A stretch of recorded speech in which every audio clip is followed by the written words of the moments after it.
আসসালামু আলাইকুম রহমতুল্লাহ। দেখেন ভাই, দেখেন সৌদি আরবের মক্কার অবস্থা অনেক খারাপ।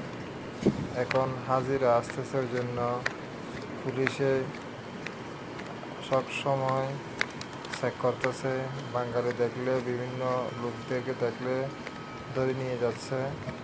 তাই সবাই সতর্ক থাকবেন, সবাই সহি সালামত থাকবেন, রাস্তাঘাটে বের হবেন না।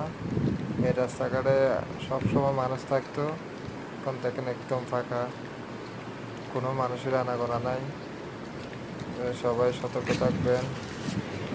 এখানে সারাদিনই পুলিশের গাড়ি